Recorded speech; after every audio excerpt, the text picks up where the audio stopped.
आवडत नाही, मला ती भाजी आवडत नाही, आज मला हे का डब्याला दिलं, उद्या मला ते डब्यात दे, आज मी डबा खाल्लाच नाही का तर माझ्या आवडीची भाजीच नव्हती.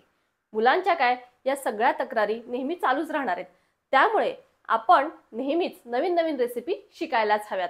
तर आजच्या व्हिडिओमध्ये मुलांच्या पुढच्या आठवड्याच्या डब्यासाठी छान रेसिपीज मी घेऊन आलेली आहे.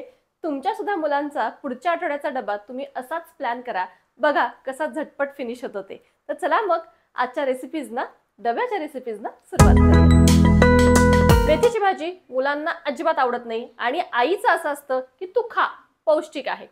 पण भाजी डायरेक्ट त्यांना नको असते ना, मग आपण या मेथीच्या भाजीपासूनच आज काहीतरी वेगळं बनवूया.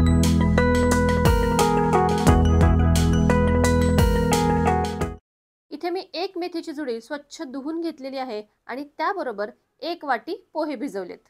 मेथी घेताना ती फक्त कडवट नसेल याची फक्त काळजी घ्या, नाहीतर आपले हे वडे कडवट होतील. बरं, ही मेथी आता व्यवस्थित बारीक चिरून घ्यायची आहे आणि आता आपण थोडा मसाला तयार करूयात. तर त्यासाठी मी घेतलेले आहेत धने आणि जिरे. थोडेसे धने जिरे टेचून घेतले की त्यामध्ये 1 मिरची टाकलेली आहे.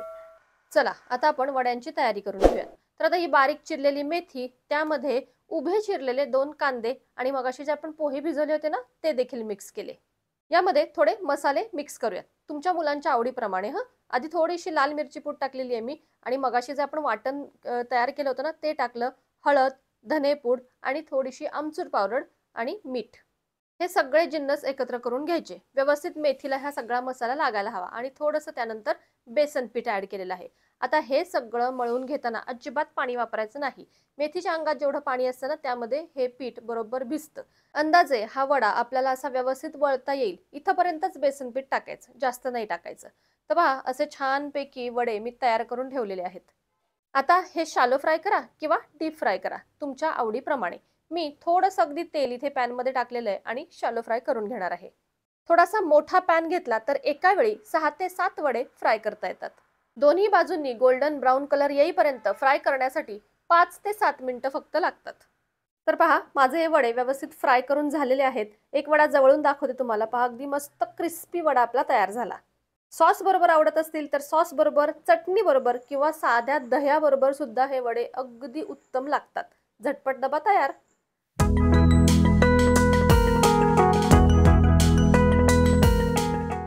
पावसाळ्याचे दिवस आहेत, भरपूर स्वीटकॉर्न बाजारात मिळतात. मुलांना काय तसेच भाजून उकडून आवडतात. पण त्याहीपेक्षा आपण एक छानपैकी डब्यासाठी यापासून एक रेसिपी तयार करूयात. तर या स्वीटकॉर्नचे दाणे काढून घेतले आणि एका स्वीटकॉर्नसाठी मी 2 मध्यम आकाराचे कांदे चिरून घेतलेत. आता मिक्सरमध्ये हे कॉर्न आणि हा कांदा छानपैकी बारीक करून घ्यायचा. असे खूप मोठे दाणेही नाही राहायला पाहिजेत आणि अगदी बारीक पेस्टही नको, मध्यम. इथे पॅनमध्ये थोडंसं तेल घेतलंय आणि त्यामध्ये मिरची, लसूण आणि जिरं एवढंच फक्त मी वाटून घेतलेलं आहे आणि थोडंसं परतून घेतलं. परतलं की आपण ही पेस्ट लगेचच यावरती टाकायची. आता कॉर्नला पाणी सुटतं त्यामुळे ही पेस्ट आपली थोडीशी अशी पातळ होते. तर थोडीशी घट्ट होईपर्यंत परतून घ्यायची. चवीसाठी थोडे मसाले ऍड करूयात, जसं की मीठ, हळद, तिखट, धनेपूड, जिरेपूड आणि थोडासा गरम मसाला आणि आमचूर पावडर तुम्हाला आवडत असेल तर. इथे आपण चपातीसाठी कणिक भिजवतो तशीच भिजवलेली आहे. फक्त माझ्याकडे थोडी मेथी शिल्लक होती म्हणून मी त्या कणकेतच मेथी टाकलेली आहे, एवढंच. म्हणून तुम्हाला याच्यावरती असे ग्रीन ग्रीन दिसतंय. चपाती लाटून घेतली की हे कॉर्नचं स्टफिंग यामध्ये भरायचं. आता हा पराठा तुम्हाला आवडेल त्या आकारामध्ये तुम्ही लाटू शकता. मी थोडासा त्रिकोणी आकार द्यायचा प्रयत्न केलेला आहे.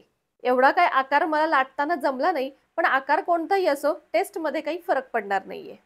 आता हा पराठा भाजताना तुम्ही तेल, तूप, बटर अगदी कशावरही भाजू शकता तुमच्या आवडीप्रमाणे.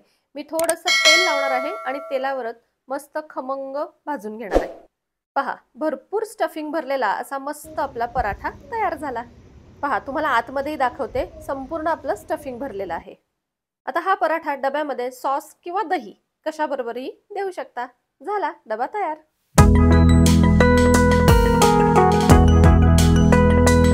आज आपल्याला रव्यापासून बन डोसा तयार करायचा आहे. मिक्सरमध्ये 1 वाटी रवा घेतलाय, 1 बटाटा साल काढून चिरून घेतलाय, कच्चाच बटाटा, 1 हिरवी मिरची आणि 1 वाटी रव्यासाठी 1 वाटी पाणी. आता हे सगळं मिक्सरवर बारीक करायचं. अगदी छान पेस्ट तयार करून घ्यायची. आपलं डोसा बॅटर असतं ना त्याप्रमाणे हे बॅटर तयार होईल. आता यामध्ये मुलांच्या आवडीप्रमाणे काही भाज्या, कांदा, गाजर आणि थोडीशी कोथिंबीर मी टाकलेली आहे. तुम्ही आणखी भाज्या ॲड करू शकता. थोडीशी मिरपूड आणि मीठ. सगळे जिन्नस छानपैकी एकत्र करून घ्यायचे आणि हा बन डोसा छानपैकी फुगण्यासाठी अगदी थोडासा सोडा टाकायचा. तोही व्यवस्थित मिक्स करून घ्यायचा आहे. आता तडका पॅन असतो ना आपल्याकडे, त्यामध्येच हा डोसा तयार करायचा आहे. नसेल तर अगदी छोटीशी कढई असली तरीही चालेल. तर पहा, या तडका पॅनमध्ये तेल लावून थोडंसं बॅटर मी टाकलेलं आहे आणि अगदी 2 मिनिटात हा बन डोसा तयार होतो. दोन्ही बाजूंनी गोल्डन ब्राऊन कलर येईपर्यंत असा छानपैकी फ्राय करून घ्यायचा. तयार. एका वाटीत 4 ते 5 बन डोसा तयार होतो. माझ्या मुलीला तर हा बन डोसा एवढा आवडतो, घरी आल्यानंतर सुद्धा तेच मागते. आता एक दिवस भाजी पोळी सुद्धा देऊयात, नाही का? त्याचीही सवय पाहिजे. रोज रोजच फॅन्सी आयटम खाऊन नाही चालत, भाजी पोळी सुद्धा खायला हवी. तर आज मी निवडली आहे भेंडी. मस्त मुलांना आवडेल अशीच भेंडी करूयात. तर पहा, भेंडी चिरायला वेळ लागतो, तर एका वेळी 2-2, 3-3 भेंडी घ्यायच्या आणि पहा अशा आकारामध्ये चिरायच्या. त्याबरोबरच 2 कांदे देखील चिरून घेतलेले आहेत. आता कढईमध्ये थोडंसं तेल टाकलंय, त्यामध्ये जिरं, मोहरी आणि कांदा परतून घ्यायचा. आता कांदा जास्तही परतायचा नाही, थोडासा त्याला ब्राऊन कलर येईपर्यंतच परतायचा. त्यामध्येच थोड्याशा लसणाच्या पाकळ्या मी मिक्स केल्या.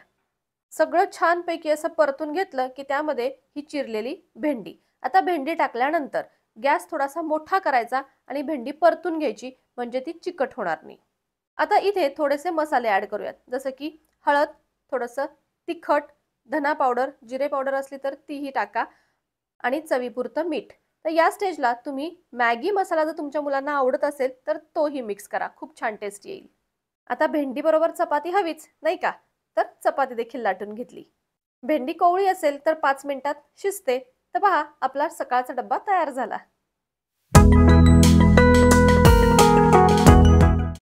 आता आपण तांदळाचा ढोकळा बनवणार आहोत बरं का.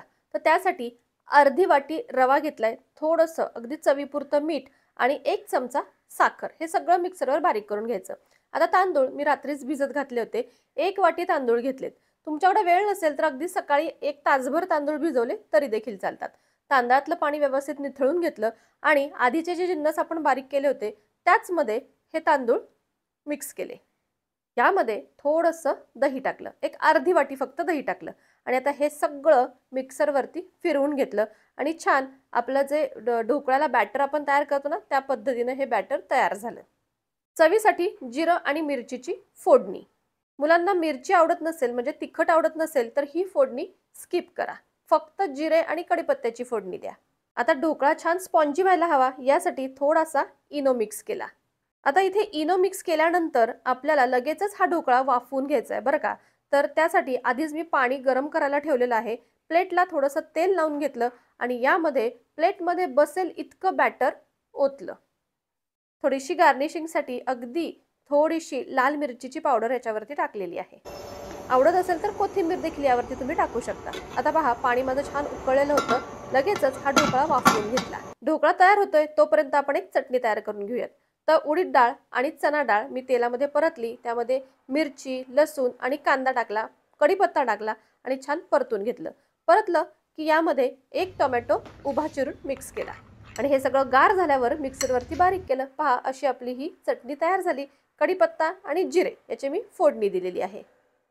तर पहा, अगदी 10च मिनिटात मस्त असा हा तांदळाचा आपला ढोकळा तयार झाला. सगळं प्रमाण व्यवस्थित टाकलं की अगदी स्पॉन्जी होतं बरं का, तुम्हाला दिसतच असेल. तर असा तांदळाचा ढोकळा आणि चटणी आपली डब्यासाठी तयार झाली. मुलांना तुमच्या देखील फार आवडेल. ही चटणी आवडत नसेल तर तुम्ही याबरोबर सॉस देखील देऊ शकता. तर मग मैत्रिणींनो, काय मग आवडतील का तुमच्या मुलांना या रेसिपी? पुढच्या आठवड्यात त्यांच्या डब्याला द्या आणि मग मला नक्की कमेंट करा. तर चला, आजचा व्हिडिओ इथेच थांबवते. पुन्हा भेटू आपण अशाच नवीनच्या व्हिडिओमध्ये. आपण जाण्यापूर्वी आजच्या रेसिपीज जर तुम्हाला आवडल्या असतील तर लाईक करा, शेअर करा आणि आपल्या चॅनलवर नवीन असाल तर सबस्क्राईब देखील जरूर करा. आता आपण भेटू पुन्हा एकदा अशाच नवीनच्या व्हिडिओमध्ये. तोपर्यंत बाय बाय.